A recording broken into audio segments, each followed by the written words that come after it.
இன்று மாலை வரும் புயலாக நிலவும் டிட்வா இன்று இரவு வலுவிழக்க வாய்ப்பு உள்ளதாக தென் மண்டல வானிலை ஆய்வு மைய இயக்குநர் அமுதா தெரிவித்தார். செய்தியாளர்களிடம் பேசிய அவர், இன்று மாலை சென்னை உள்ளிட்ட வட தமிழ்நாட்டின் கடற்கரைக்கு 25 கிலோமீட்டர் வரை டிட்வா புயல் நெருங்கி வரும் என்றும், சென்னை, செங்கல்பட்டு, திருவள்ளூர், விழுப்புரம், கடலூர் உள்ளிட்ட வட கடலோர மாவட்டங்களில் இன்று 80 கிலோமீட்டர் வேகத்தில் காற்று வீச வாய்ப்புள்ளதாக தெரிவித்தார். விடுபட்ட மகளிருக்கு மகளிர் உரிமை தொகை வரும் 12ஆம் தேதி முதல் வழங்கப்படும் என துணை முதலமைச்சர் உதயநிதி ஸ்டாலின் தெரிவித்துள்ளார். சிவகாசியில் மேயர் சங்கீதா இன்பத்தின் மகனும் மாநகர இளைஞரணி அமைப்பாளருமான பிர்லாவின் திருமண வரவேற்பு நிகழ்ச்சியில் துணை முதலமைச்சர் உதயநிதி ஸ்டாலின் கலந்து கொண்டு மணமக்களை வாழ்த்தி சிறப்புரையாற்றினார். அப்பொழுது பேசிய அவர், கட்டணமில்லா மகளிர் விடியல் பயணம், மகளிர் உரிமை தொகை உள்ளிட்ட மகளிர் வளர்ச்சி திட்டங்களை திமுக அரசு செய்து வருவதாகவும், SIR என்று சொல்லி வாக்குரிமையை பறிக்கிறார்கள் என தெரிவித்தார். கலைஞர் வழியில நம்முடைய தலைவர்கள் மகளிருக்குன்னு பல சிறப்பான திட்டங்களை செயல்படுத்தி இருக்கிறார். உதாரணத்திற்கு விடியல் பயண திட்டம், கட்டணமில்லா பேருந்து திட்டம், கலைஞர் மகளிர் உரிமை தொகை, குழந்தைங்களுக்கு முதலமைச்சர் காலை உணவு திட்டம், இப்படி பல்வேறு திட்டங்களை கொடுத்திருக்கிறார். விடியல் பயண திட்டம், இந்த பகுதியில பட்டாசு தொழிற்சாலை, தீப்பெட்டி தொழிற்சாலை, பிரிண்டிங் பிரஸ்ன்னு வேலைக்கு போற மகளிர் பலர் இன்னைக்கு மாதம் 1000 ரூபாய் இந்த மகளிர் விடியல் பயண திட்டத்தின் மூலமா சேமிக்கிறாங்க. சத்தீஸ்கரின் பீஜாப்பூர் மாவட்டத்தில் பாதுகாப்பு படையினருக்கும் நக்சலைட்டுகளுக்கும் இடையே நடந்த மோதலில் 18 மாவோயிஸ்டுகள் சுட்டுக் கொல்லப்பட்டனர். கொல்லப்பட்ட நக்சலைட்டுகளில் ஒரு உயிர் தளபதியும் இருப்பதாக மூத்த அதிகாரி ஒருவர் தெரிவித்தார். பீஜாப்பூர் மற்றும் தண்டேவோடா மாவட்டங்களின் எல்லையில் உள்ள ஒரு காட்டில் பாதுகாப்பு படையினர் நடத்திய தேடுதல் வேட்டையில் துப்பாக்கி சண்டை நடைபெற்றது. கொல்லப்பட்ட நக்சலைட்டுகளிலிருந்து AK-47 மற்றும் INSAS துப்பாக்கிகள் உட்பட ஏராளமான ஆயுதங்கள் மற்றும் வெடிமருந்துகளை பாதுகாப்பு படையினர் மீட்டனர். ஆந்திர மாநிலம் சித்தூர் மாவட்டத்திற்கு துணை முதலமைச்சர் பவன் கல்யாண் வருகை தந்தார். சித்தூரில் புதிய கோட்ட மேம்பாட்டு அதிகாரி அலுவலகத்தை அவர் திறந்து வைத்தார். இந்த நிகழ்ச்சியில் மாவட்ட பிரமுகர்கள் பங்கேற்றனர். ஜனசேனா கட்சியினர் துணை முதலமைச்சர் பவன் கல்யாணுக்கு பெரும் வரவேற்பு அளித்தனர். சிவகங்கை அரண்மனை வாசல் முன்பு 20 அம்ச கோரிக்கைகளை வலியுறுத்தி தமிழ்நாடு அரசு ஊழியர் சங்கம் சார்பில் சாலை மறியல் போராட்டத்தில் ஈடுபட்ட அரசு ஊழியர்களை சுமார் 200 பேர் கைது செய்யப்பட்டனர். சிவகங்கை அரண்மனை வாயில் முன்பு திரண்ட தமிழ்நாடு அரசு ஊழியர்கள் முன்னதாக கோரிக்கையை வலியுறுத்தி கண்டன முழக்கங்களை எழுப்பினர். அதில் அரசு துறையில் காலி பணியிடங்களை உடனடியாக நிரப்ப வேண்டும் என்பன உள்ளிட்ட 20 அம்ச கோரிக்கைகளை உடனடியாக நிறைவேற்ற வலியுறுத்தி சுமார் 200 பேர் ஊர்வலமாக சென்று எம்ஜிஆர் சிலை அருகே தர்ணா போராட்டத்தில் ஈடுபட்டனர். அவர்களை போலீசார் தடுத்து நிறுத்தி கைது செய்து வேனில் அழைத்து சென்றனர். அப்பொழுது கோரிக்கைகள் ஏற்றுக்கொள்ளப்படும் வரை தொடர்ந்து போராட்டம் நடத்தப்போவதாக அரசு ஊழியர் சங்கத்தினர் தெரிவித்தனர். ராமதாஸ் அன்புமணி இடையே பிரச்சினை தொடர்ந்தால் பாமகவின் மாம்பழம் சின்னம் முடக்கப்படும் என்று இந்திய தேர்தல் ஆணையம் தெரிவித்துள்ளது. பாட்டாளி மக்கள் கட்சியின் நிறுவனர் ராமதாஸ் மற்றும் அவரது மகன் அன்புமணி ஆகியோருக்கு இடையே கருத்து மோதல் ஏற்பட்டு இருவரும் தனித்தனியாக செயல்பட்டு வருகின்றனர்.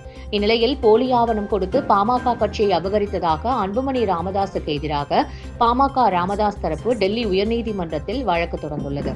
இந்த மனு நீதிபதி மினி புஷ்கரனா முன்னிலையில் விசாரணைக்கு வந்தது. அப்பொழுது தேர்தல் ஆணையம் தரப்பில் ராமதாஸ் அன்புமணி இடையே பிரச்சினை தொடர்ந்தால் பாமகவின் மாம்பழம் சின்னம் முடக்கப்படும் என்றும், பாமக தலைவர் தொடர்பான பிரச்சினை இருக்கிறது என்றால் அவர்கள் உரிமையியல் நீதிமன்றத்தை நாடலாம் என்றும் தெரிவிக்கப்பட்டது. அனைத்து வாதங்களையும் பதிவு செய்து கொண்ட நீதிபதி பாமக நிறுவனர் ராமதாஸ் தொடர்ந்த வழக்கை முடித்து வைத்தார்.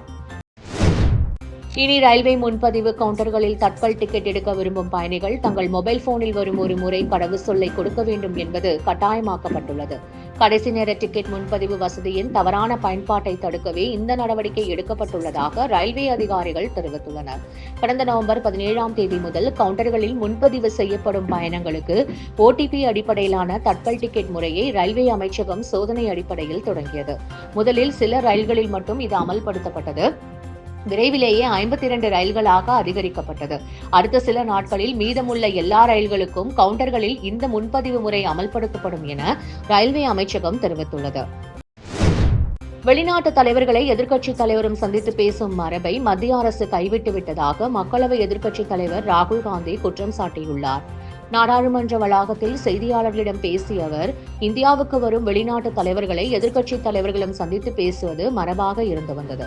முன்னாள் பிரதமர்கள் வாஜ்பாய், மன்மோகன் சிங் ஆட்சி காலங்களிலும் இது கடைபிடிக்கப்பட்டது என குறிப்பிட்டார்.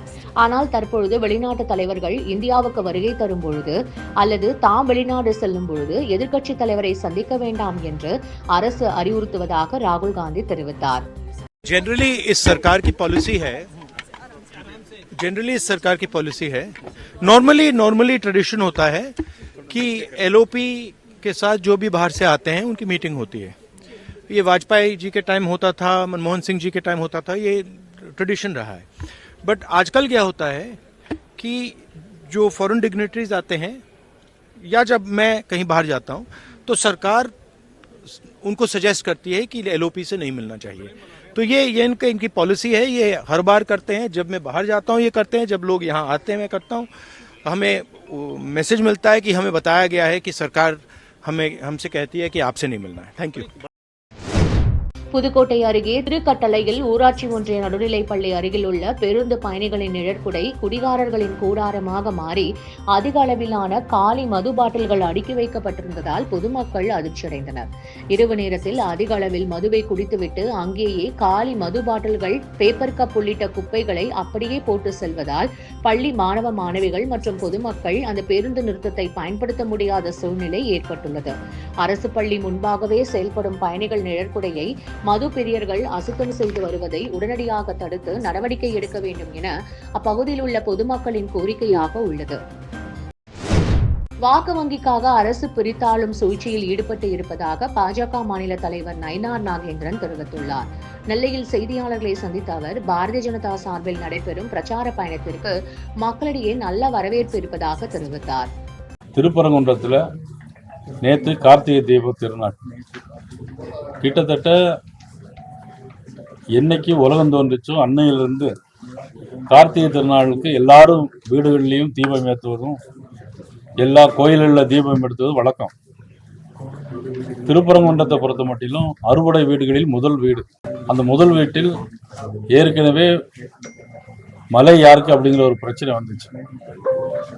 அதில் இங்கிலாந்து வர தீர்ப்புக்கு போய் இங்கிலாந்து கோர்ட்டுக்கு வர போயிட்டு அது பிறகு குன்றம் குமரனுக்கே அப்படிங்கிற தீர்ப்பு வந்தது. பொதுவாக நீதிமன்ற தீர்ப்பு வந்த உடனே அது அப்பீல் போகாம விட்டுருந்தா எந்த பிரச்சனையும் வந்திருக்காது. பிரச்சனையை உருவாக்குறதுக்கே காவல்துறையை வைத்து முதலமைச்சர் அவர்கள் ஒரு கலவரத்தை தூண்ட வேண்டும் என்பதற்காக தமிழக முதலமைச்சர் தேர்தல் நெருங்கிறதுனால வாக்கு வங்கிக்காக இந்த மாதிரி வேலைகளை பார்த்துருக்காங்க. இது திமுக ஒருதலை பட்சமா செயல்படுது.